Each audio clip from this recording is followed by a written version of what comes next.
Janasena, TDP, BJP NDA కూటమిగా ఏర్పడి ముఖ్యంగా చెప్పాలంటే దీని మీద చాలా వివాదాలైతే రాజుకున్నటి పరిస్థితి. మనం గతంలో చంద్రబాబు గారి అరెస్ట్ తర్వాత ఆంధ్రప్రదేశ్లో ముఖ్యంగా దేశ రాజకీయాల్లో చాలా మార్పులకు చోటు చేసుకున్నాయి. ముఖ్యంగా ఆంధ్రప్రదేశ్ గవర్నమెంట్ మారడానికి, వైఎస్ఆర్సీపీ కూలిపోవడానికి, ఆంధ్రప్రదేశ్ భవిష్యత్తుకి చాలా కీలకమైనటువంటి అంశాలు ఈ మూడు పార్టీలు. ముఖ్యంగా చెప్పాలంటే జనసేన, టీడీపీ కలవటం, అలాగే టీడీపీ, బీజేపీ కలవటం. ఈ రెండు కూడా చాలా వ్యూహాత్మకంగా జరిగాయి. అయితే అధికారంలోకి వచ్చిన తర్వాత వీళ్ళిద్దరి మధ్య ముఖ్యంగా జనసేన, టీడీపీ మధ్య చాలా ఏదో ఒక విధంగా వీళ్ళిద్దరి మధ్య గొడవను తీసుకురావాలనే ప్రయత్నం వైఎస్ఆర్సీపీ పార్టీ నాయకులు పవన్ కళ్యాణ్ గారిని తగ్గిస్తున్నారనో, పవన్ కళ్యాణ్ గారిని కించపరుస్తున్నారనో, జనసేన పార్టీకి విలువ తగ్గుతుందనో, ఇంకొకటో అలాగే చేసుకుంటూ వస్తున్నారు. అలాగే టీడీపీలో ఉన్నటువంటి కొంతమంది కూడా ఇంకొక విధానంలో, ఇంకొక పద్ధతిలో వాళ్ళు కూడా లోకేష్ గారినో ఇంకొకరినో చూపించుకుంటూ ఏదో ఒక విధంగా గ్యాప్ వచ్చే ప్రయత్నాన్ని కొంతమంది అటు వైఎస్ఆర్సీపీ ఎక్కువగా చేస్తుంటే, కొంతమంది బయట వ్యక్తులు కూడా బయట చేసే ప్రయత్నం చేశారు. ఇక్కడ మనం చూసుకుంటే మొన్న అసెంబ్లీ వేదికగా పవన్ కళ్యాణ్ గారు చేసినటువంటి ప్రసంగంలో చాలా కీలకమైనటువంటి అంశాలు ఆయన బాగా మాట్లాడారు. ముఖ్యంగా చూసుకుంటే చాలా క్లారిటీ ఇచ్చేశారు. ఇంకొక 15 సంవత్సరాలు ఆంధ్రప్రదేశ్ భవిష్యత్తు కోసం, ఆంధ్రప్రదేశ్ ప్రజల అభివృద్ధి కోసం మాత్రమే మేము కలిసి ఉంటాము. దాంట్లో ఎటువంటి రాజీ పడే ప్రసక్తి లేదు. కింద పడతాం, మీద పడతాం. నన్ను ఒక మాట అన్నా సరే అది మా కుటుంబ విషయం. అంటే టీడీపీ, జనసేన, బీజేపీ ఈ మూడు కలిపి ఒక కుటుంబ విషయం ఇది.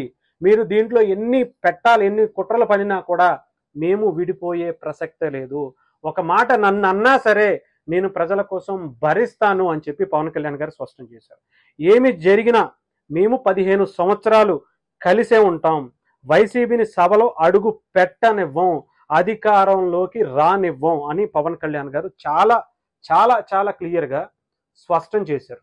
దీనికి కొంతమంది టీడీపీ నాయకులు కూడా షాక్లో ఉన్నటువంటి పరిస్థితి. ముఖ్యంగా జనసేనలో వాళ్ళు కూడా ఇంకా పవన్ కళ్యాణ్ గారు ఆ పార్టీకి సపోర్ట్ చేయటమైనా, ఆ పార్టీలో చంద్రబాబు గారిని సీఎం చేయడానికైనా, ఆ పార్టీని అధికారంలో తీసుకురావడానికైనా పనిచేసేదని చెప్పి చాలామంది మాట్లాడుతుంటే, డిప్యూటీ సీఎంగా లోకేష్ గారిని కూడా చేయాలనో ఇంకొకటనో ఎవరికి వాళ్ళు అంటే టీడీపీలో వాళ్ళకి, ఇంకొకరి వైసీపీకి ఒకటేసారి పవన్ కళ్యాణ్ గారు చెక్ పెట్టినట్టుగా తెలుస్తుంది. అయితే ఇక్కడ మనం ఇంకొకటి చూసుకోవాల్సింది, ఎంతసేపు పవన్ కళ్యాణ్ గారే దీని మీద ఒక స్టాండ్కి నిలబడి ఆయన బలంగా పోరాడటం, లేదంటే పరంగా దాన్ని చెప్పే ప్రయత్నం చేస్తున్నారు. కానీ జనసేన పార్టీ నుంచి పవన్ కళ్యాణ్ గారు చెప్పే ప్రయత్నం చేస్తున్నారు. కానీ టీడీపీ నుంచి ఎవరు ఎందుకని, ముఖ్యంగా లోకేష్ గారు కానీ చంద్రబాబు నాయుడు గారు కానీ వీళ్ళిద్దరూ వచ్చి ఎస్ మేమిద్దరం కలిసి, మేము ముగ్గురం కలిసి మేము ఉంటాము, ఇంకో 15 ఏళ్ళు మేము ఎట్టి పరిస్థితిలో మేము విడిపోము, ఇది మా కోసం కాదు,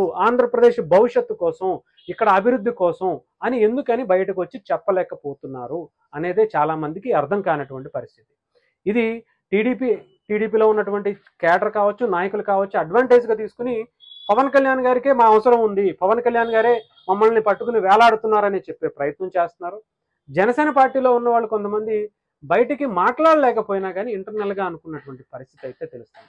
ఎంతసేపు పవన్ కళ్యాణ్ గారే ముందుకు వచ్చి ఆయనని సీఎం చేస్తానని చెప్పడం, ఆయన 10 ఏళ్ళు ఉంటారని చెప్పడం, 15 ఏళ్ల పాటు అధికారం ముగ్గురు కలిసే ఉంటామని చెప్పడం, మరి ఇంకా ఎప్పుడు పవన్ కళ్యాణ్ గారు సీఎం అయ్యేది, ఇంకెప్పుడు ఆయన అధికారం దక్కించుకునేది, సింగిల్గా ఆయనకి అంటూ ఒకటి పొజిషన్ అవసరం లేదా, ఎంతసేపు ఒకరి దగ్గరికి ఆయన దగ్గర ఉండాల్సిందేనా, ఇంకొక 15 సంవత్సరాలు ఉండాలా, పార్టీ బలం చేసుకోకుండా ఇంకా బలంగా పని చేసుకోకుండా ఇంకా ఒకరి దగ్గర పనిచేస్తే మనల్ని ఎలా ఎదగనిస్తారు. టీడీపీలో ఇప్పటికే ఈ వ్యత్యాసం అనేది ఎక్కువగా కనిపిస్తుంది.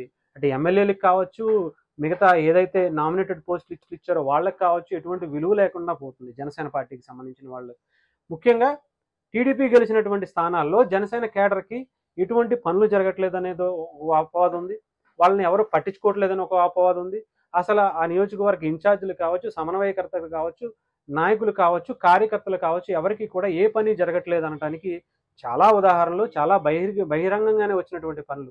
మొన్న జనసేన పార్టీకి చాలా బలంగా పనిచేసినటువంటి కొట్టే కావ్య కూడా బయటకు వచ్చి ఆమె నాకు ఇబ్బందిగా ఉంది, మా అన్న కోసం నేను మా పవన్ కళ్యాణ్ గారిని భగత్ సింగ్లా పోల్చుకున్నాను, కానీ నాకే ఇబ్బంది అవుతుంది ఈ కూటమి ప్రభుత్వం వల్ల, ముఖ్యంగా టీడీపీ నాయకుల వల్ల అని చెప్పే ప్రయత్నం. అంటే నన్ను కూడా పట్టించుకోవట్లేదు, జనసేన కోసం చాలా బలంగా నిలబడి పోరాటం చేసినటువంటి నాలాంటి ఒక యువతకు కూడా ఇక్కడ ప్రాధాన్యత ఇవ్వట్లేదని చెప్పే ప్రయత్నం చేశారు. మళ్ళీ పవన్ కళ్యాణ్ గారు అదే జనసేన పార్టీకి సంబంధించినటువంటి నాయకులందరూ కొంత బుజ్జగించి ఆమెని లేదమ్మా మేము మేము దృష్టి పెడతాం, మీరు కంగారు పడద్దని ఆమెకి భరోసా ఇచ్చినప్పటికీ వైసీపీ మాత్రం దీన్ని క్యాష్ చేసుకోవాలని చూస్తుంది.